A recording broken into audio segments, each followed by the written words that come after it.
What is up, ladies and gentlemen? Cjthecheesedj here, and we're back with another A to Z of Ark for you guys today. And today, guys, we are taking a look at none other than the MAGMASAUR. Now, the MAGMASAUR, guys, is definitely an extraordinary creature. So this guy is found exclusively on Genesis Part 1 in the volcanic biome. You can see here we are currently in the volcanic biome. I believe this is southwest, I believe, and that is honestly, in my opinion, the best spot to try and go for the MAGMASAUR eggs, because these guys are not tameable in the traditional sense. They aren't knockout tames. You have to raise them from an egg, and in order to do so, you need to come to this location. Now, this is just my personal preference in terms of magma egg location. So you want to look for that big structure over there. Now, like I said, I'm pretty sure this is southwest. As well as that, another way to determine where you are is to try and set your map marker for the Battle Royale sort of mission that they do over on Genesis Part 1 in the lava section. Magma Medley Melee, that one. So what you want to do is you want to follow this lava river up. This lava river will take you to the MAGMASAUR cave where MAGMASAURs are found. All you need to do is simply follow the left-hand path, and then once again it splits off, and you want to follow the right-hand path, because from here you will then see that cave right there. And that there is your entrance to the MAGMASAUR cave, where you will gain access to all the MAGMASAUR eggs. So if we come in said cave, you can see here it opens up into a massive magma den, and there are MAGMASAURs everywhere in here. See, there's massive lava everywhere. You'll also find that there's a lot of element shard rocks here. The purpley red gems that are found here, those things down there, I'm pretty sure are element shard rocks. Now, here is where you'll be able to find the MAGMASAUR eggs. You can see there's one already just there. There's also one probably over there. Possibly, yeah, there's one over there as well. However, there are a crap ton of MAGMASAURs.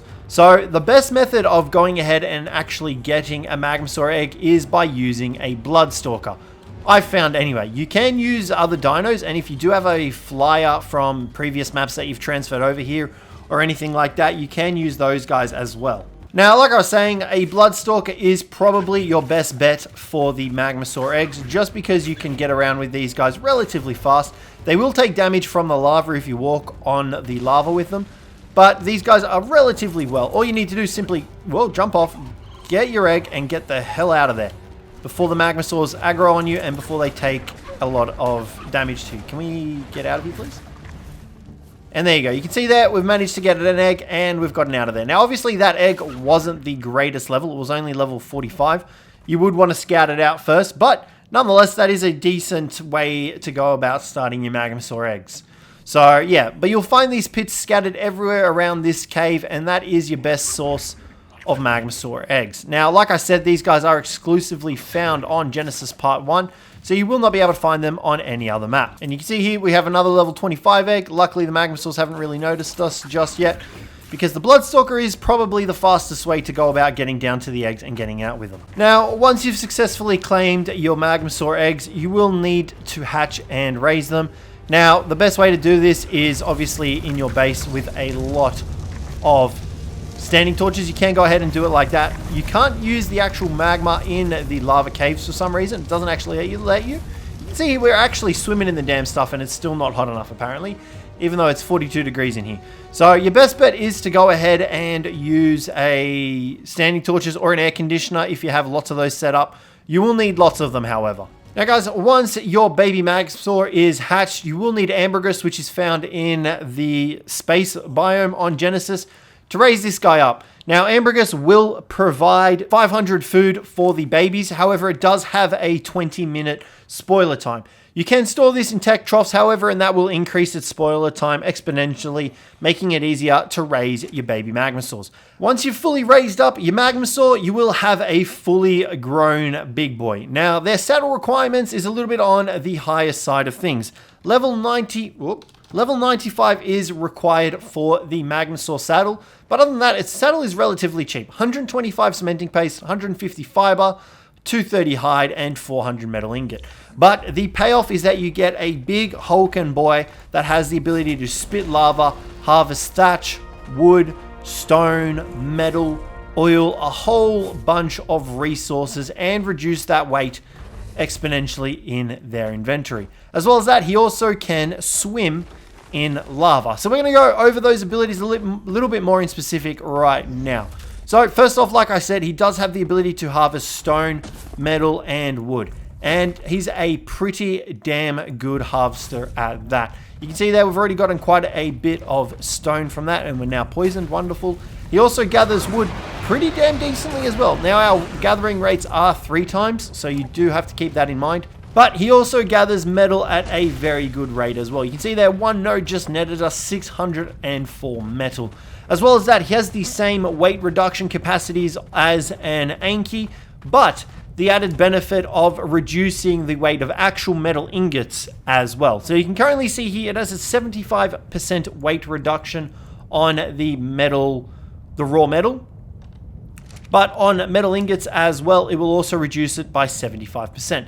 Now, another added perk of the MAGMASAUR is that it can actually smelt its own metal. So if you come into its hotbar thingy, you can see here that you have the ability to enable smelting, which will cause the MAGMASAUR to move at a slower pace, consume more food, and smelt a single metal ingot every 20 seconds. Now, obviously, that's not the greatest amount of smelting that you can do, because you can obviously chuck it in a refining forge and get the exact same amount of metal ingots, the same amount of time, or even chuck it in a indie forge and get much faster. So it's kind of disappointing that you can't actually smelt faster than like an indie forge, considering you are literally a walking volcano. But nonetheless, he still has the ability to smelt metal in his inventory, and you can currently see here that it is reduced by 75%. Chuck it in here, it's 2. We chuck it in here, it's 0.5. So, you know, it's kind of a tricky payoff there. Now, he also reduces the weight of ambergris in his inventory as well by 50%, which is useful for farming it if you have more MAGMASAURs that you want to raise up or anything like that. But we're going to disable the smelting here and show you guys some more of his abilities. So he has a space bar ability, which causes him to taunt enemy dinos or wild creatures in the area around him. You can see here we've got a buff in the top right hand corner which says taunting. So you will notice that while pressing spacebar, and obviously the creatures are going to try and attack you while doing so. Now he obviously has a primary attack, which you can see there is pretty powerful. Now he switches between that and a bite ability. Both are the same amount of damage, so do keep that in mind as well. But he also has a searing spit ability, which causes him to load up, charge up, and release all of his pent-up magma and issues into one big volley blast. You can see there, it turns into pretty much a meteor and you can fire it away. Now, this thing is great for dealing damage. It does damage to wood, stone, and metal structures at quite a bit of range. As well as that, it prevents freezing on the magma. So you can see there that we have MAGMASAUR heat prevention for 40 seconds, which is also really awesome. So yeah, however, in utilizing this attack, you will use up metal ingots from the MAGMASAUR's inventory. And if you have no metal ingots in your inventory, you will not be able to use this attack. So you can see there, not enough metal ingots. So keep that in mind if you do want to go ahead and use your MAGMASAUR's Searing Spit attack. Now, as well as that, he does also have an extra ability heaped onto this one, where he can actually press C after charging his spit attack and letting loose a volley of miniature rocks, I guess. You can see there. Now, these do not cost metal ingots to actually release. So you can just keep spamming this attack and it will deal damage to creatures in the area. However, you will need to have started charging up your Searing Spit attack in order to utilize this ability. Now, another really cool factor of the MAGMASAUR is that he is immune to lava. So normally if you take creatures into here, they'll be set on fire, they'll start taking a bunch of damage. That is not the case with the MAGMASAUR. You can see we are completely immune to the lava. Now, the added benefit of this as well is the saddle that you currently have for the MAGMASAUR also protects the rider from taking lava damage. So even if you were to swim under lava, which you can see here, we are pretty much in a lava freaking waterfall. We are not taking any damage from the lava because our MAGMASAUR protects us from it. This poor Stego over here is about to die from the magma because he doesn't have a MAGMASAUR to ride around on. Poor Stego. So keep that in mind. You can definitely use this guy to farm up metal ingots located in lava. You can take this guy back to the MAGMASAUR cave to go ahead and get more MAGMASAUR eggs if you really wanted to.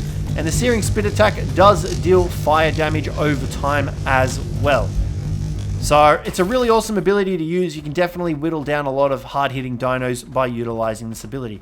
Now, another really cool factor of the MAGMASAUR is that he's able to go toe-to-toe with rock elementals and deal full damage to them. Normally, rock elementals will take reduced damage from all sources, not the MAGMASAURs, however, which makes this guy really effective at farming rock elementals, which you may or may not want to do considering how much resources they give when you kill them. Now, in order to breed MAGMASAURs, you will need to have them in some lava. You can see here that we are currently situated in some lava. You can use this on other maps as well, like the Island, Ragnarok, and I believe Scorched Earth? No, sorry, Valgyro. So you can do that on those other maps as well, but you will need to actually be in lava in order to breed these guys up. So you can currently see here we've got a female. We're going to spawn in a male and we'll show you guys the breeding. So you can currently see here we've got these two guys situated in some lava and they are currently breeding. If we come down here a little bit closer, you can see there they're currently breeding together. Now, one thing to note that you cannot apparently get twins from bred MAGMASAUR eggs, which I was not aware of, so do keep that in mind. You will not be able to get twins. I don't know if that applies to triplets as well. That's a lot of extensive testing that I would have to do in order to do that. But yeah, I know for a fact that you cannot get twins. Now, another really cool factor with MAGMASAURs as well is that you can actually breed them by utilizing a Fire Wyvern's breath attack. So if you constantly breathe on your MAGMASAURs with a Fire Wyvern breath attack, you will not need to worry about getting them into some lava. So if you've got access to a Fire Wyvern, definitely utilize that mechanic as well. It is a lot of work and your Wyvern will need a lot of stamina, however. So you can see here they're about to finish mating up, which brings me to my final point of the MAGMASAURs. Now, generally you will not want to take these guys near a water source due to the fact that they will not be able to use their Searing Spit attack. However, a really cool factor of these guys is that you can still take them into the ocean and they still can swim in the ocean. Now, the reason you're probably asking, well, why the hell would we ever want to do that, CJ? Well, the fact is that you can actually use these guys to harvest metal under the water as well. And I'm not going to lie, they are very effective at actually doing that. So it is well worth you taking these guys underwater. They have really good endurance. Their stamina usage underwater is also really good. And their oxygen depletes at a very slow rate as well. And we're actually transporting over to the ocean biome right here to actually show you guys that they are still decent underwater. The only difference of using them underwater is that you will not have access to your Searing Spit attack, which, I mean, it can be a bit of a problem if you do go ahead and try to kill some high-level stuff. But other than that, these guys are definitely worth using underwater. So you can see here we are taking them underwater for a bit of a swim. Now these guys do gather metal underwater as well, better than a donkey. And you can see here that their swim speed isn't actually too bad. Like, they move at a relatively decent pace. Now obviously they're not the fastest creatures in the ocean, but look at how slow our dude's stamina is draining. Sorry, oxygen and stamina for that matter. Like, these guys, they don't have very big oxygen pools, but like, we can definitely do a lot of stuff underwater here. You know, we can go ahead and harvest up a bunch of rocks if we need to, harvest up a bunch of metal. Obviously, on Genesis Part 1, there isn't that much metal underwater, but on the other maps, there is definitely a lot of metal. Now, you can't use your Searing Spit attack, but other than that, everything else you can use underwater with the MAGMASAUR. So, it's well worth investing in a MAGMASAUR if you guys have access to the Genesis Part 1 map. You can cause these guys to spawn in on other maps, however, as well, because the code is there. But guys, that's going to wrap the video up for the MAGMASAUR today. Hopefully you guys enjoyed this one. If you did, don't forget to leave a like, subscribe down below for more, and I'll catch you in the next one.